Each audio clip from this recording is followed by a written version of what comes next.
Hi Owen, how are you? Nice to have you on the Vet Space podcast. Hey Owen. Thanks a million for the invite to both of you. I think it's a great initiative you're doing. So fair play to you and congratulations.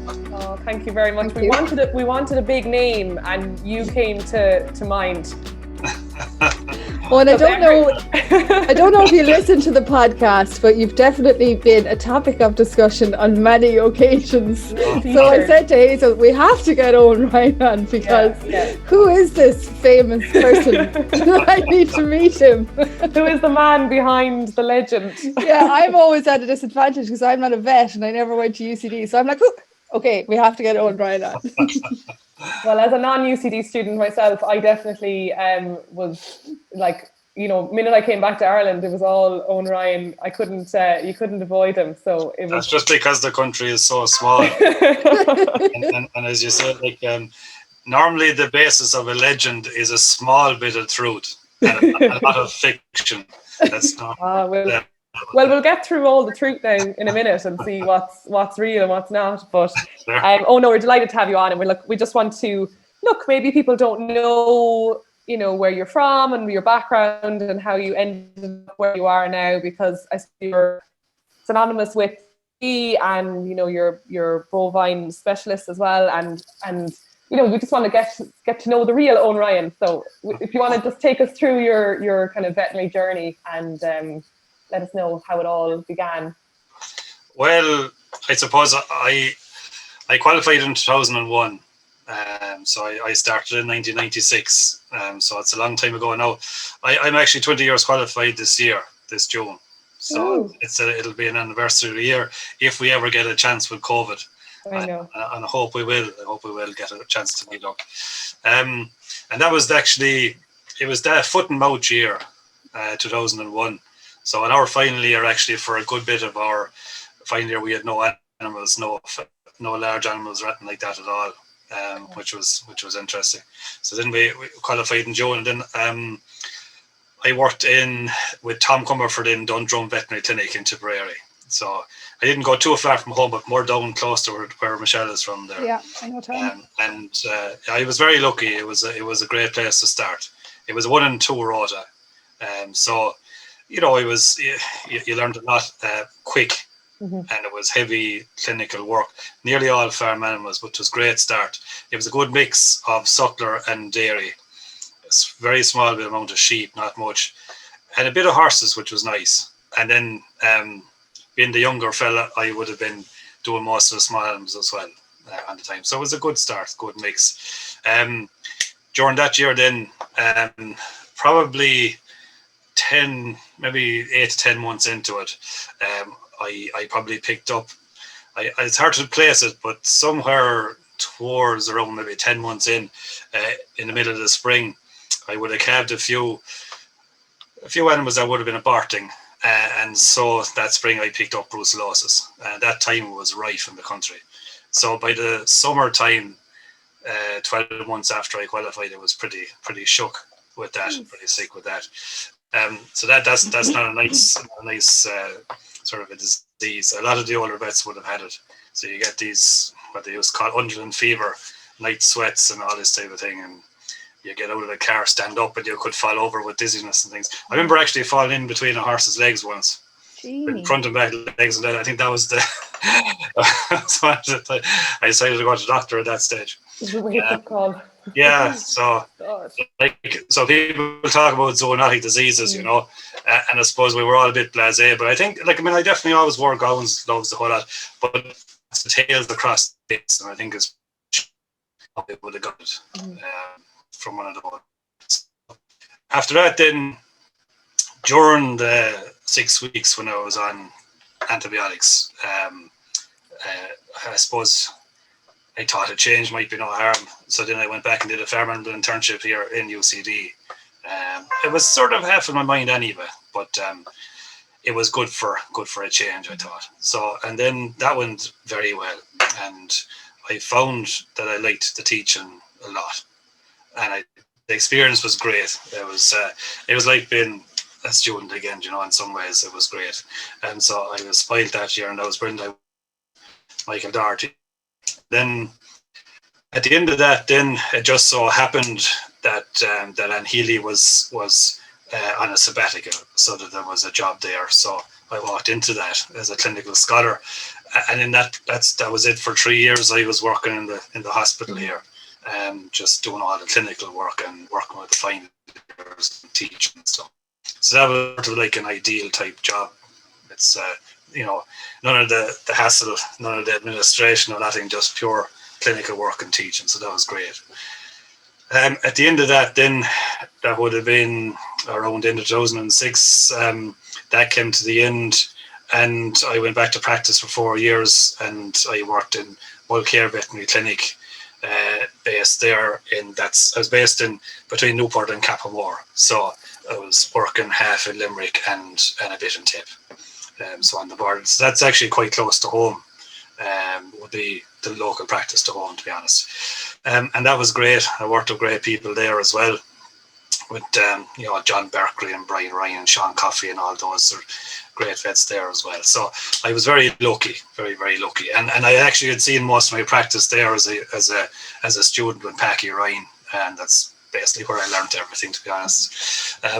So that was great. At the end of that, then after about 4 years, I got a call one day from Luke O'Grady, who you might know. He was a lecturer here as well in UCD, who said that there was a residency going if I was interested, because we would always been friends, great friends. And so I did. I went back and I did that.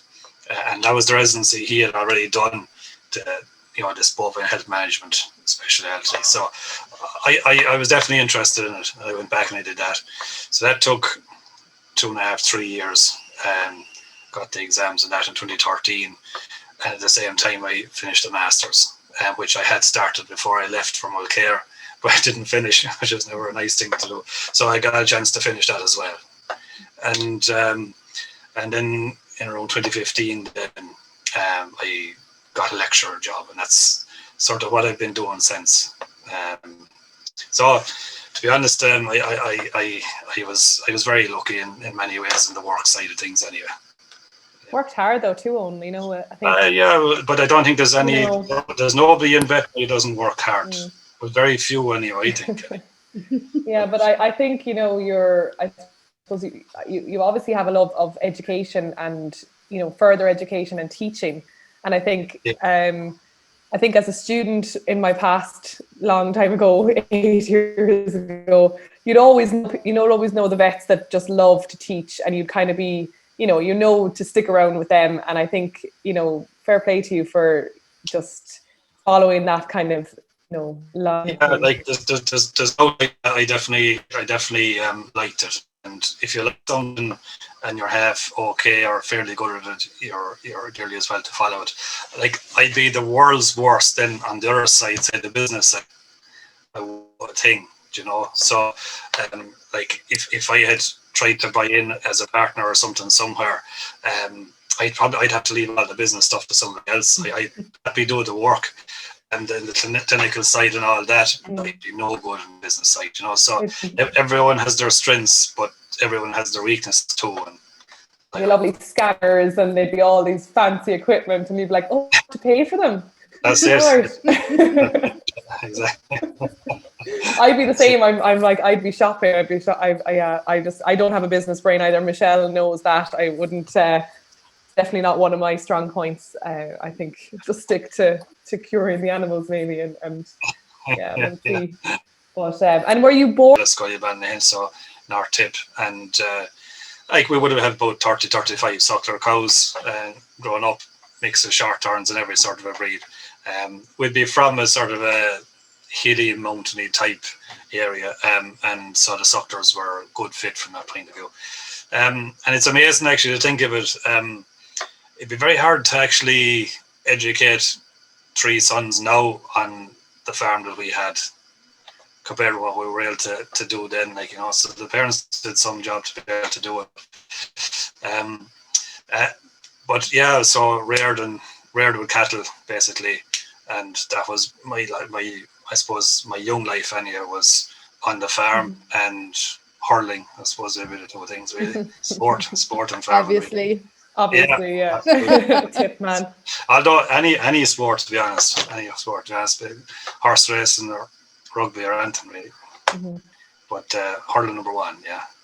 And was veterinary always on the cards then? Was it always something that you kind of had in the back of your mind? It would have been high up the list, yeah. It would have been. Mm-hmm. I suppose you wouldn't have too many visitors to a farm, when you're living up high in the mountains, like, so the vet would have been the one person who would come every year or a few times a year with sick animals, and the parents always would have had a great respect for a vet, and something like that sort of rubs off on you when you're young then, when you associate respect with a particular profession, and your parents will be respectful of that puts it in a higher place in your mind then as well, doesn't it? That's I think where it came from. And then I think we were all attracted as well by all creatures great and small and all those type of things, like the books and the films and everything, Have you seen any of the new series? I have, yeah. I've seen about the first 5 or 6 of them there. Yeah, I think it's good. And it took me 2 or 3 episodes to warm to it because they're new people. Yeah. But it's good now, yeah. I was talking to an old colleague of mine, and he wasn't impressed. Yeah, it wasn't the same. I can imagine that. You have to warm. It's very different. Bright. But it's good. It's good that these programs are out there and giving, just a little bit of inspiration to people, and maybe it's not quite what we're doing right now, but it's nice to probably be nostalgic as well, and That's it. Yeah. I know you're dead right. Like, it is, and it's nice to be positive about everything. There's no doubt. Mm-hmm. Yeah. That's our aim here at VetSpace Ireland to try and increase the positivity in the veterinary world. So, Michelle, do you want to? Yeah. I suppose, seeing as we're talking about positive things, one of the questions for the opposite of that, one of the questions we had written down was, what do you think are one of the challenges at the moment facing the veterinary industry, in your opinion, or are there any? Well, there's a lot of challenges, to be honest. I suppose there's a few very obvious ones, and it's going to be big changes from next January, of course, with the legislation, the European legislation around medicines, animal medicines, in next January. So that's going to be big. And it's not going to be simple for on the ground. A big challenge for vets there. There's there'll be an awful lot of responsibility put on the shoulders of vets there around prescribing and everything. And in terms of, say, dry cow antibiotics or milk and cow tubes and all that, especially during the first year or two, it won't be simple, because you still have nearly 50% of the herds, for example, that don't do milk recording. Until those things speed up, it's going to be hard on vets to do their stuff. And then you've got the issues of resistance and antimicrobials, antiparasitic, and all those things which are playing a part there. So that is a challenge. I think another challenge then is, I know a lot of practices are saying they're finding it hard to recruit vets and retain vets as well. So there's sort of like an issue there around retention and recruitment as well of vets, for a number of reasons. There's no doubt about that. And then you've got issues maybe about will practice be sustainable, particularly in the more rural parts of the country into the future, and will there, for example, farm animal veterinary services in those areas and all those type of things. So I suppose they're sort of local challenges to particular areas too. I know on the retention and recruitment thing, then I suppose I'd be working with vet networking, so we might be bringing out something on that later in the year. But you can sort of imagine the type of things which are important there, and that make a difference, and there's certainly a need. There's certainly a need for a big sort of discussion in the profession about what we can all do together. Make sure that veterinary practices are viable going forward. And maybe there might be a need for a change in the way the structure or the model of practice that we have, so that we can maintain incomes and everything for people. Yeah. There's issues around the change in nature of the profession as well, in terms of gender and everything too, and also there's a slight discrepancy there in terms of equality, and I think that's a bit of a challenge as well, which will have to be faced. Yeah, I wish it was slight. Well, you're right. You're right. Unfortunately, as somebody who has worked, Yeah. From the business side of things, you can see it. Yeah. If you are a female of a certain age, you are instantaneously at a disadvantage. You are most likely going to be paid less than your male counterparts. But anyway, that's a whole different day's discussion. I would say that it's not even. It definitely does get worse with age, yeah, but it's there from day one. Yeah, it is. But I mean, the problem is if you're of a potential age where practices might think that you're going to get married and have children, if you're younger, you have a better chance, because they're like, oh, maybe she's not ready yet. They just don't want to have to deal with the maternity thing, which you can understand from a business point of view, but it's completely illegal, and people don't say it, but they instantly go, oh, I can't deal with that. And that's a huge problem with a huge female population of vets. Yeah, and it's something that I'm not that well up on, because I've only ever worked in Ireland, but people do say to me, all right, that people who've worked in, say, the UK and other places, that it's a little bit better structured over there. So there's probably some things that we could learn and try and bring over here, and maybe you probably might have more experience than me of that. Yeah, well, there's one thing. But we need to highlight it as an issue anyway. We definitely need to highlight it as an issue. Well, no, I when I was in Denmark, I went for a week to do just actually 2 years ago. So I was a practicing vet, not a student, and I went just to kind of see things over there. And I had a contact, and I went, and in fairness, there was 10 vets, large animal vets. I'd say 8 of them were female, and a lot of them had children and married, and it was just so inspirational to see them still working with kids, collecting them from school.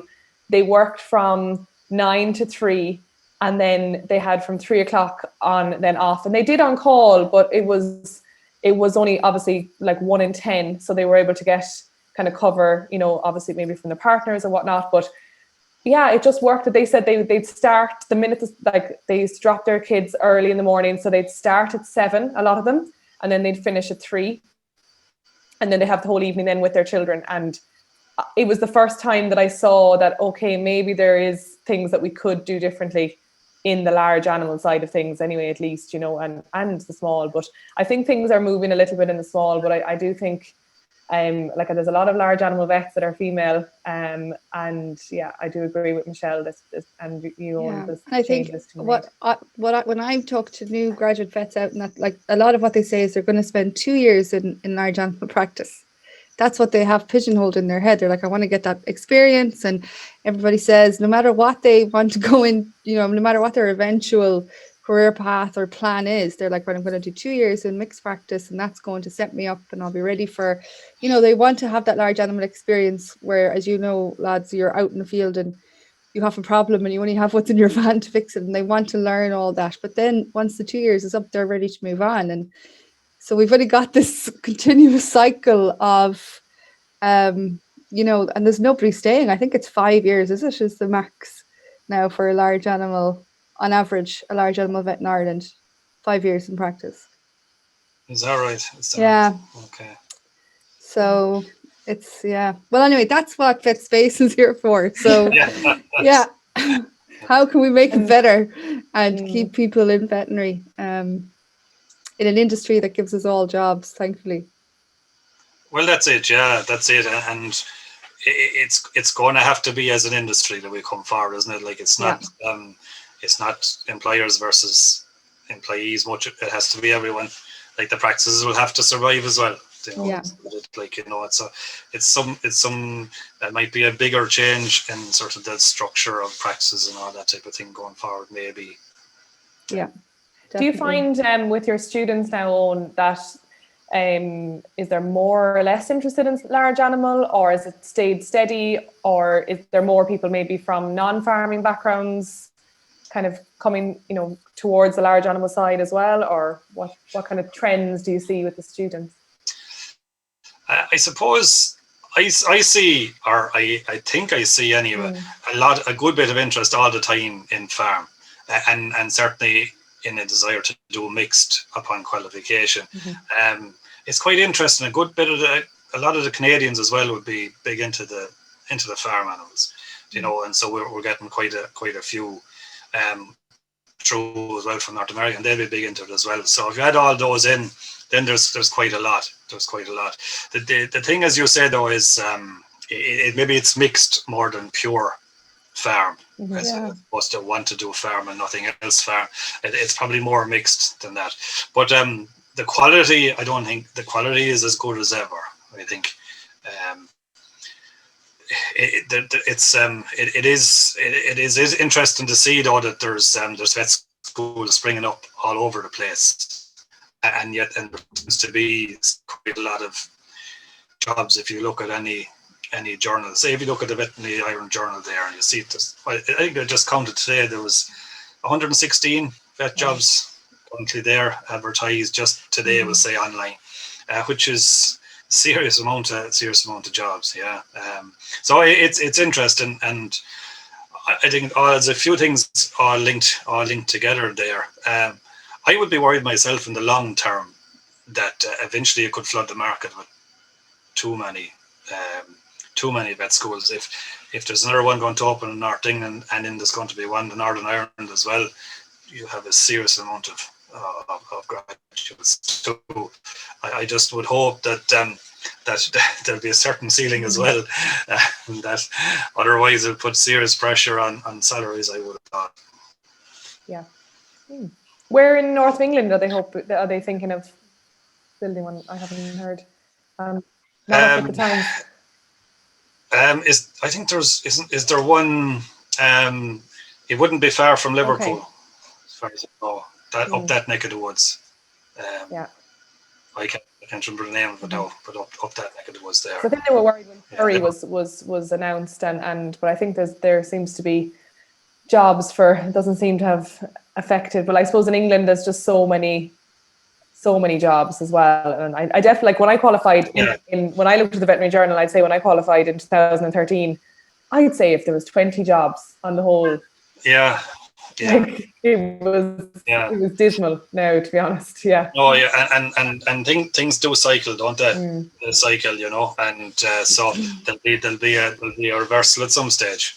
The other thing though is that the small companion animal medicine in Ireland is growing at an exponential rate.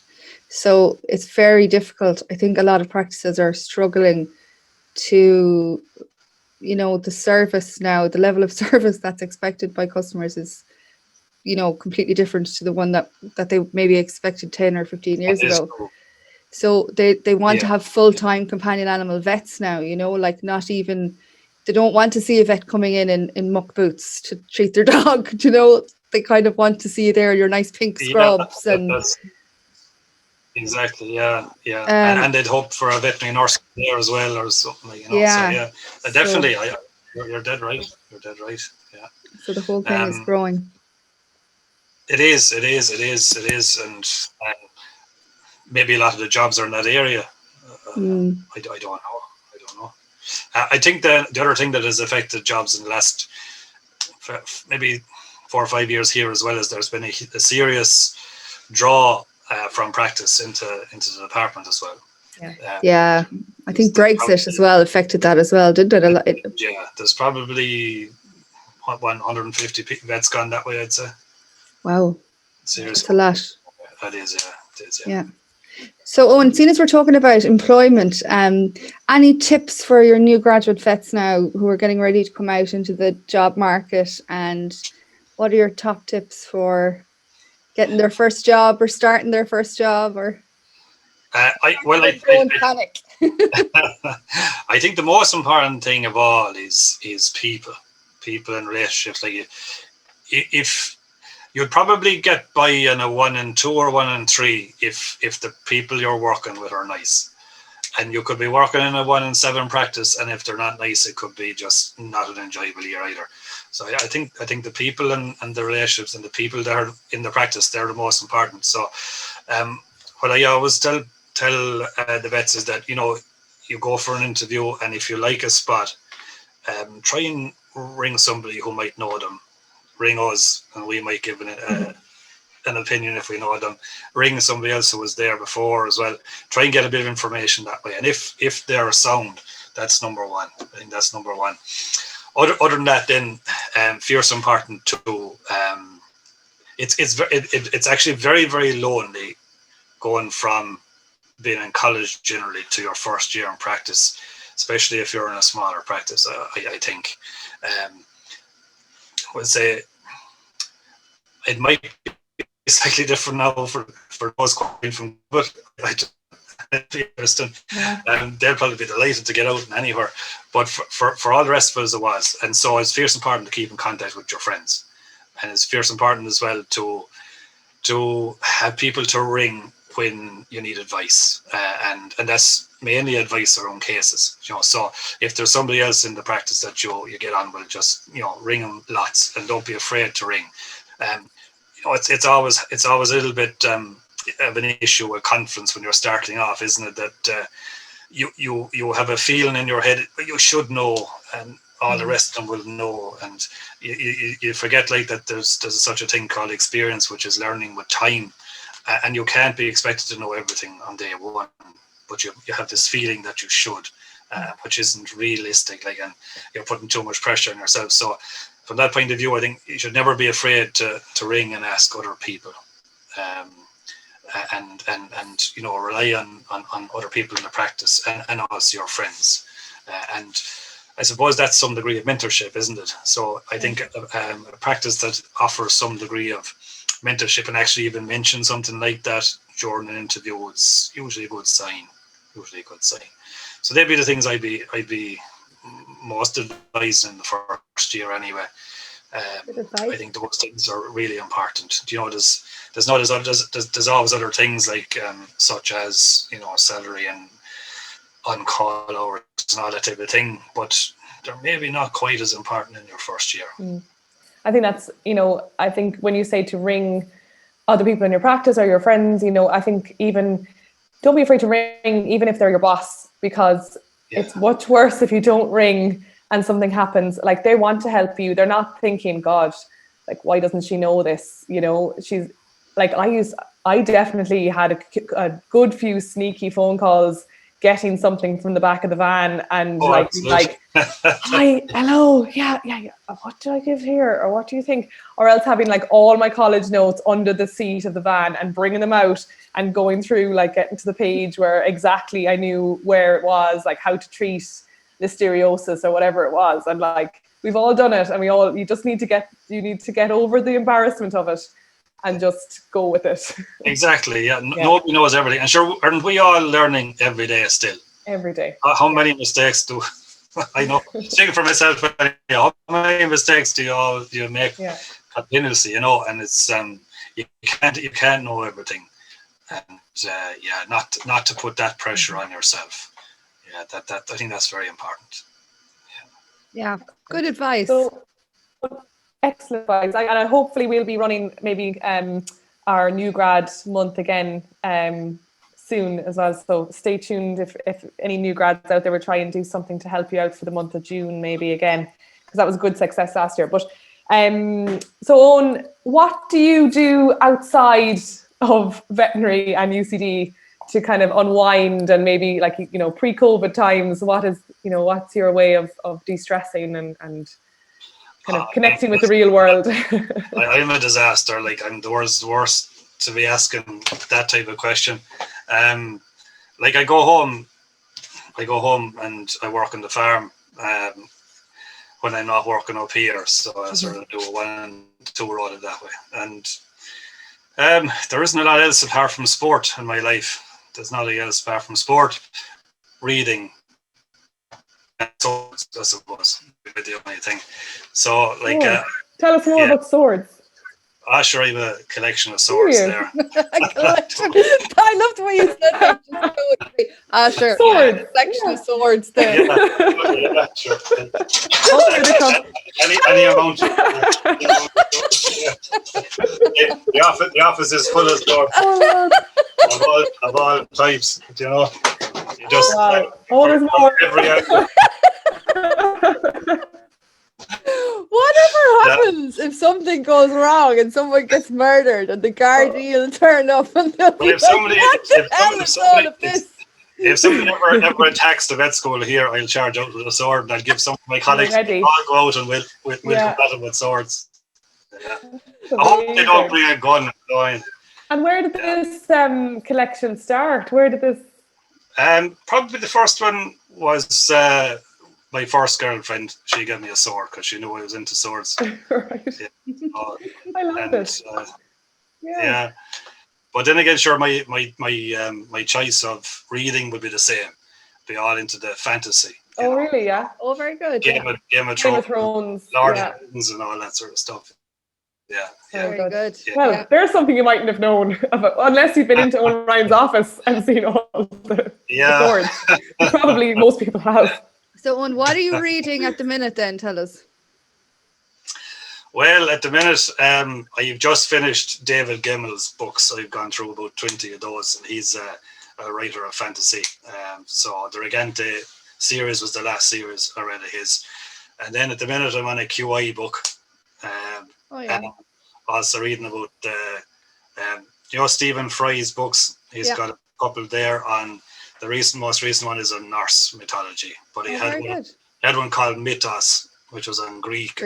So they're all, that sort of mythology is interesting as well. Very interesting. That's reading at the minute. Nothing anyway veterinary related, of course. I should find to broaden my knowledge. Good. Yeah, we want to know what you do to keep yourself sane outside of veterinary. Yeah. So, and I totally understand the going home to the farm as well. You know, I go home to de-stress and milk the cows and help Dad as well. And I know it's kind of like going from cows to cows, but it's kind of different when you go home to your own farm, because I suppose they mean like they're yours, and they just, and you just helping. I just love the satisfaction of helping my dad as well. So I understand that kind of de-stressor as well, you know. That's it, yeah. Like this weekend now is to castrate the yearlings, so that won't be a small job. So I'd probably be missing that weekend, all right. I was take some sedation with me. Oh my God, plenty. You know, and after that, then it's sport. Like it's watching sport at home mainly, but or up here, you know, following big into racing, horse racing. Like Cheltenham week would be my favourite week of the year. It's a good week this year. Yeah, and sure, another tip woman, Rachel, is flying the flag now at the minute, isn't she? Yeah, killing all woman. Yeah. That's it. Yeah, she was amazing. And fantastic. Winning the national as well, like that was just class. Unbelievable, yeah. I miss going. Would you go to race meetings, Owen, if you had? Like my brother before COVID, he'd hardly ever miss. But I would typically go home and I tend to watch it on TV as such. Okay. There was only ever a shutdown once on the day. It was fantastic. And won 6 out of 7 races in second and third one. So I won enough money that day to pay for the whole trip, plus a trip to London as well.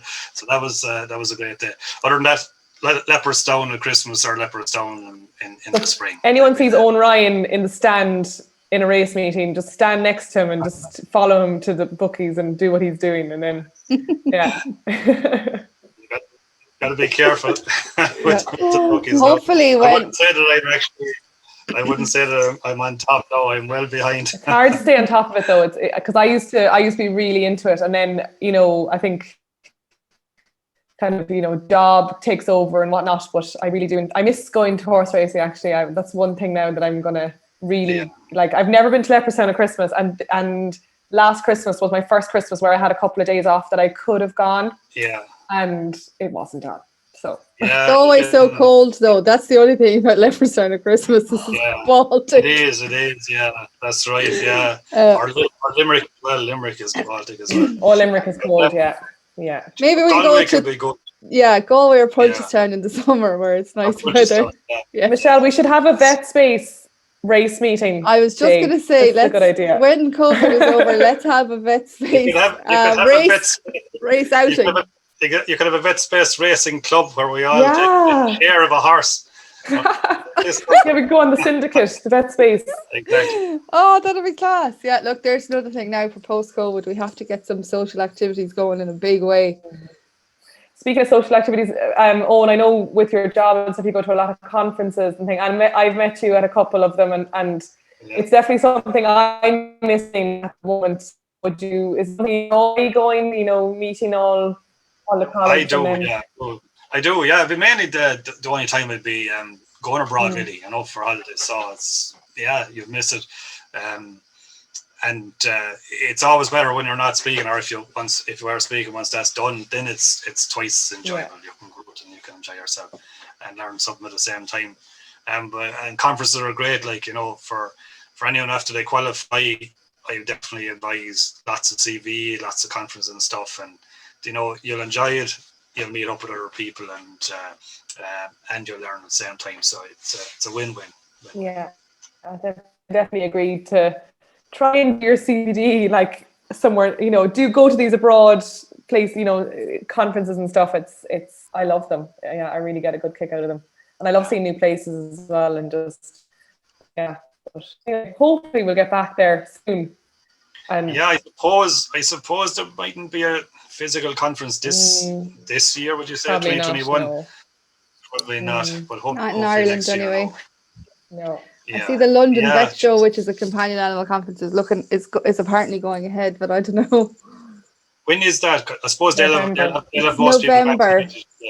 November. Yeah. They'll have all the vaccination done, won't they? Yeah. And will you be able to go then if you're vaccinated? That's the big question, isn't it? Yeah. Show your passport at the door. Yeah. Kind of thing. Yeah. You'd imagine you would be able to go. Yeah. Who knows? So uncertain here at the minute still, it's a bit of a nightmare. So, Owen, what would you say has been your biggest life lesson so far? Getting a bit deep now again. After the sword talk. I suppose that you'd have a few, but I suppose that work isn't really what it's all about either. It's probably life is more about people and relationships, and that's actually more important at the end of the day. And if you forget that side of things, work won't fill the hole. I think that's definitely the truth. Other than that, then you never stop learning, I suppose, and it's important to try and develop a bit of work-life balance if you can. But just very, very much remember that it's all about people.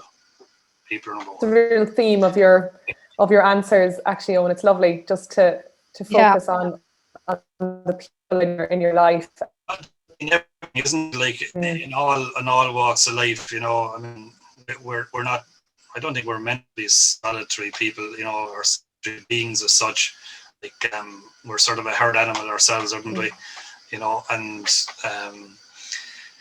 if you have good people who you work with, good people who you live with, good people who are your friends, that's what makes your life worth living. That's what brings you happiness.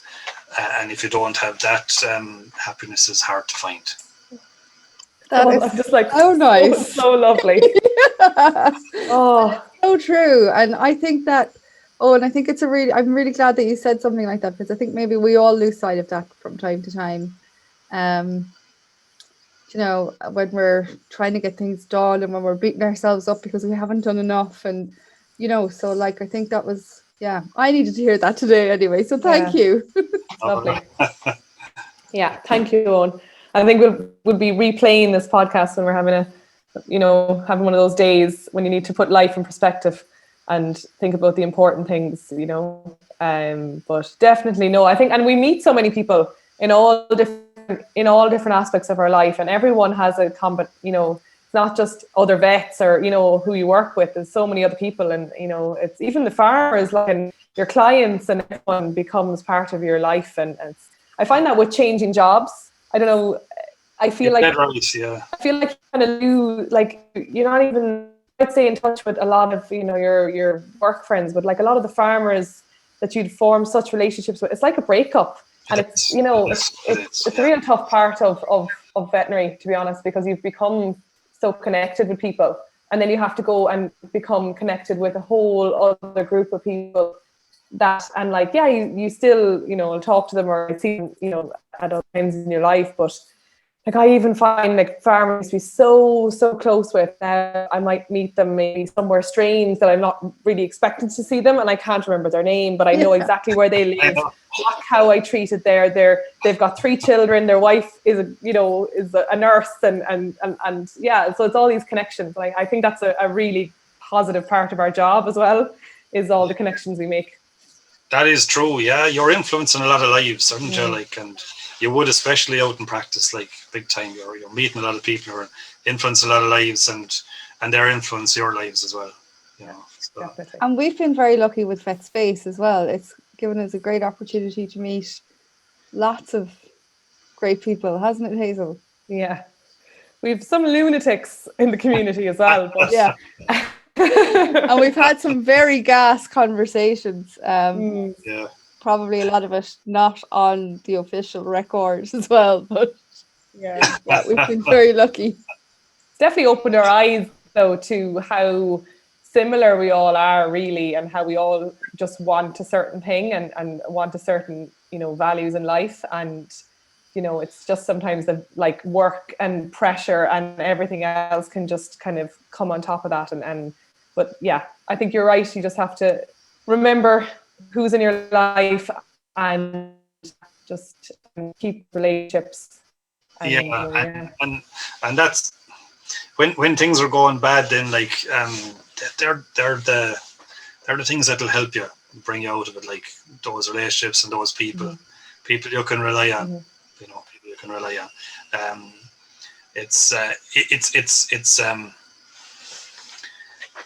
It's hard even just to say how important it is, really, isn't it? Like, you know. Yeah. And you're so lucky, Owen. You get to meet so many people at that kind of age where you can influence so many people. You know, that's a real, you know, blessing as well. You know, it's a real honor to be able to do that. Yeah, no, it's one of the attractions of the job. There's no doubt. Like, I'm steeped in luck to have the job I have. It's a great job. Like, you know, as you say, you work with so many different people, and you do clinical work then as well, and you can do a bit of research if you want as well, and there's the teaching on top. Like, so it's a great job. It is a great win-win. Yeah, this job is a great job. Well, you're tagged in a lot of Instagram photographs of, you know, the large animal surgery, and you're all together and like having the crack, and, you know, it's a great testament to you. Like, although I'd say if you met me before 10 o'clock in the morning, no, I'm usually like a bear. Are you? Yeah, I need a cup of tea or coffee to get going. I wouldn't be a morning person, but generally we got on well. That's a good tip now to any students listening. Don't approach Owen before 10 o'clock in the morning, or bring him a nice posh coffee when you do. It might explain a few things, all right. So, Owen, what's your funniest moment in veterinary so far? Like, was it a call out, or is there anything that sticks out in your mind? It's just hard to say. Do you ever find when you're talking about funny moments that at the time it wasn't funny at all, and it's only looking back? Yeah, maybe it was funny. So, like, I definitely remember one time when I was an intern, and like, it definitely wasn't funny at the time, but I got a call, and basically it was around 7:30, I'd say, and a professor had arrived with his bull, and I wasn't out of the bed yet. So, but I got a call.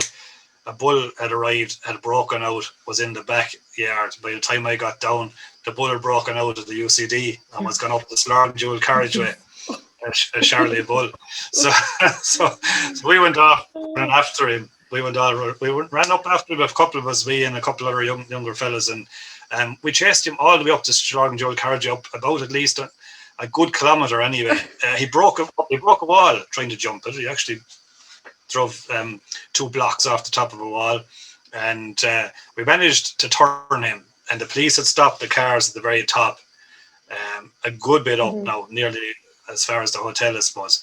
And so then we got him over to this near side, the east side of the Joel Carriageway, and we're getting close to him, and eventually he went into bushes. I went in after him, and I had him by the tail at one stage. But then he was dragging me as fast as he could, and I was shouting, I have him by the tail, I have him by the tail. People said it was very funny looking at me anyhow, but he was, and I had to let go because he was about to drive me. I was nearly like Superman. I was nearly off my feet, like running full speed. Because he was only about a year and a half, because he was well able to run. Yeah. He was absolutely dangerous. He got back into UCD then, and he went up towards engineering, and people actually were jumping out of the way because he was actually dangerous. He was going. I remember one person throw a laptop just one side and jump on the other side. Actually, a good laptop, and I think it pretty much smashed on the ground. So we got him up around engineering, and then we had to bring up with some way to try and calm him. So they sent to the zoo for someone with a dart gun. So while we were waiting for that, then they sedated a cow and brought a cow up towards engineering to see would a sedated cow come out better calm him. When he saw the sedated cow, he burst out again. That's what we mad altogether. Eventually, we got 2 darts into him and got him calmed down. And just the Gardaí were mad. Oh my God. The Gardaí were mad.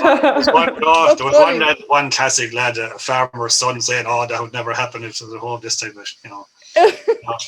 that was funny looking back, but it was amazing that no one got killed or injured. Oh, I said the health and safety statements for that was. Yeah, absolutely. Oh my! Like what you said, but like we were lucky. It probably was early in the morning. Is it like with the cars? Absolutely, yeah. Like it's unbelievable that he didn't smash a car outside, didn't run into somebody's house, definitely should have killed someone over near engineer anyway. Like people were jumping. I remember at least 3 people that he was within a foot off, and they jumped like just to try and get out of him. Like we had to shout at people to get out of him. They didn't know what was coming. You wouldn't be looking down at a laptop or reading paper, and you wouldn't be expecting a bullet to be running. Oh my God! So, yeah.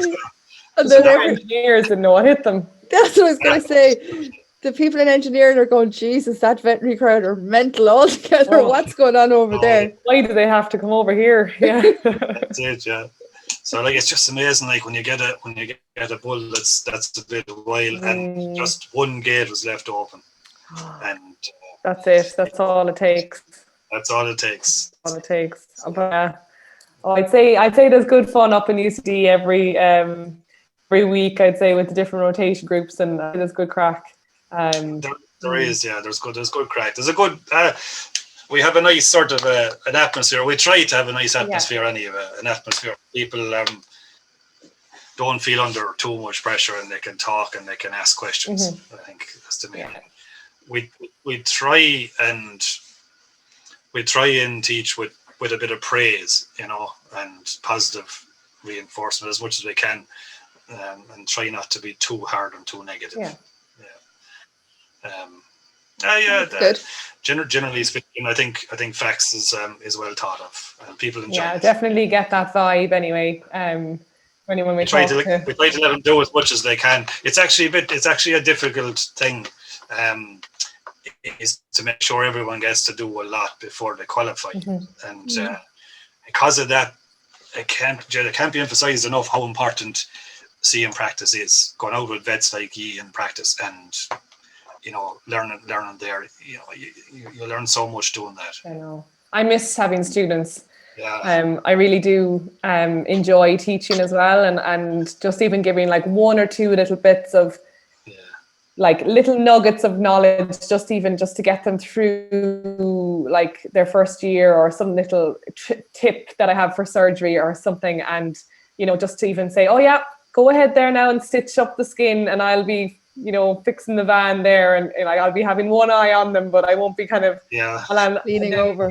So it's good, and I've like our farmers are great as well. Like they're like, oh, we have to teach the future vets, and they're very good. So I do miss but hopefully now, look, in September onwards now we'll be able to. We just have a no student policy at the moment, so it's absolutely. I understand. I think hopefully, I've heard a few practices being a little bit more lenient lately, so hopefully we'll kind of, but just I don't think we had a few run-ins with COVID, so we were a little bit burnt from it. Yeah, it's all down to the vaccination now, isn't it? Like, and I hope the vaccination doesn't slow down with any of the talk about clots and stuff. To be honest, I'd take any vaccine. Me too. Hand and all. Line up. That's right. I think most people would feel the same. Yeah. There is no vaccine that's 100% sure. There's not there's no vaccine that hasn't some little small thing, but it's nothing compared to the disease itself. Yeah, exactly. Yeah, I agree. Exactly. Hazel, we got some questions through from Instagram, and we're going to ask some of those. You might be prepared than I am on that front, Michelle. Sorry, say that again. But go for it. You might be a little bit more prepared than I am on that front. But 2 seconds. We put a question box on Instagram this morning to see if people wanted to ask you some questions. Right. They weren't that clinical, but they were good. So let's see what we have here. Bear with me now. I have a lovely one here. Can he talk about his career to date? He's an incredible lecturer. So that's from Anonymous. But that's a nice little compliment there now for Eoin to start us off. And your favourite animal to work on? We could probably guess that, but maybe it's something different. No, it is still a cow. There's no doubt. Like, it is still a bovine. Mm-hmm. There's no doubt about that. I know more about them, and they're robust. They're robust animals. Like that. I mean, in some ways, it's nearly easier to mention the animals that you have least like to work on. To be honest,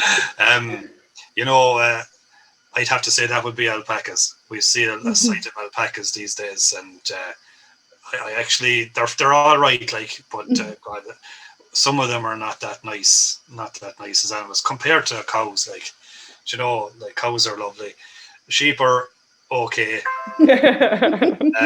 Don't worry, Owen. You don't have to. Horses are good. Like, I like horses, but goats are nice as well. But pigs will be okay only, and alpaca's not the best, I don't think. Cow number one, anyway. Yeah. What else do we have, Michelle? How many slides are in his shortest PowerPoint? Maybe that's an inside. Or don't anything less than 100 anyway. There wouldn't be anything less than 100. The longest have been 250 odd, or so I know it's a big problem I have, and I will apologize profusely. I'll apologize profusely, as I know as a student it must be disastrous, especially. I think that was a jest. And actually, I don't know. I find it terrible hard to do a pre-recorded lecture. That makes it actually worse for me because I have so many slides. Whereas, like in a live lecture, I can go through a lot of slides quickly, but not a pre-record. So it must be terrible at the minute to be taking my lectures, I would say. There's a lot of good stuff in them, though.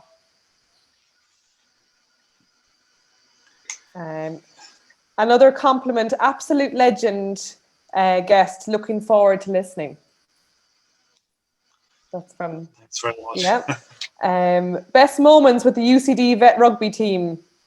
Any wonder tries from Owen? I've never scored a try. As they know, I'm not the fittest, unfortunately, now. But we bet Vincent and Vincent's twice. They were the moments. They were the good ones. They were fantastic.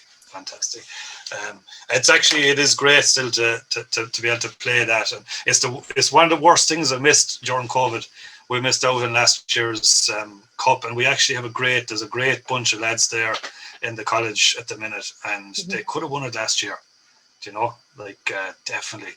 So I hope it's going to be going ahead this autumn as well, the Hospitals Cup, if it is, and if we get to the final, we'll be sending out a radar and trying to get all the vets there and have I think another vet space outing, massive maybe audience there, huh? Another vet space outing, maybe to that. Oh, definitely. Yeah. If we were in a final, we'd have to bring 1,000 people anyhow, definitely. Michelle and I on the sidelines doing interviews. It would be fantastic. Yeah. Oh, and we've won here from the topical vet, Dara. I think it's probably an in-joke. Is it true you once outbenched Tig Furlong in a house in Woodbine? No, I outbenched Brian Burke, and Brian Burke is a strong man there from Galway. The following year, Brian outbenched me, so that was it. Sure. It was good actually that night. I think I outbenched a few people that night. All right, in my younger days, but yeah, good times. That was a good night in Woodbine. All right. And were you once on a Today FM ski trip as well, Owen? I was. Yeah. There was something about karaoke mentioned here by Eoin. Eamon and that was just 20 of us there, and a particular shout out there to Conor McCarthy, or also known as Mac. So basically, we were out there on one of these Today FM skiing holidays, and we were just, after the après ski, we're just on the way walking back, and we're just singing in the middle of the night. We're just singing. So we were heard singing outside, and we were approached in to sing for the Today FM by one of the radio people. So we were approached, we were singing "There Is an Isle," which is, I don't know if any of you know that song, "There Is an Isle." It's a rugby song, a Shannon song it is. And basically you have someone usually who leads it, and then you have a chorus of lads. And there's a big 20 bunch of us, So so I was leading the lads, and we were all singing in the chorus together. So it is a great song if you have a big bunch of people. But that then was Monday or Tuesday, and we had to sing on the radio on Friday morning. So by Friday, sure, I was hoarse as hell. It's like a skiing holiday, 5 nights of drink and no sleep, and it was terrible. Well, and I was disastrous on the day. But everyone just texted in, all the veterinary community, and basically won it for us. It wasn't deserved, but free holiday, but not deserved. Thanks to everybody. Well, that is one thing I know about you anyway, Owen. You've a great singing voice, and I've heard you singing on a few occasions. So I know a good voice when I hear it. So. I definitely wasn't good that day, though. I can tell. So, Owen, I think we'll do that now instead of the quick fire round, because I think we got some good stories there. And people were very good to message in, and we said that we put up a question box to have all your fans, ask the questions they want to ask. So there's a lot of them out there. But Owen, thank you so much for coming on the Vet Space podcast. Honestly, you've been a delight, and I think, as Michelle said, we both probably needed to hear some of that stuff today about relationships and friends and keeping everyone close. So it's, and we've had some good laughs as well. So thank you so much. Thanks a million. It's a pleasure and an honor to be asked. And you're doing great work, the two of you. So thank you very much. Keep it up. I have one last question. Do you have a lightsaber in your sword collection? I've been looking for a lightsaber. No, I don't have a lightsaber. The closest thing I have. Hazel is like, oh my God, one geek to another. How did I get stuck? The closest is one of these. So it's quite like a lightsaber, but it's not a lightsaber. For people, listening to this, what would you call that type of sword now? That's just it's a mock samurai sword, and I have another one in there. So a few of us there, myself and Luke in particular. Luke would be very good. So with those you could beat each other. So we would often go sword fighting. No problem at all. Thanks a minute. Take care. Thanks so much. That was great.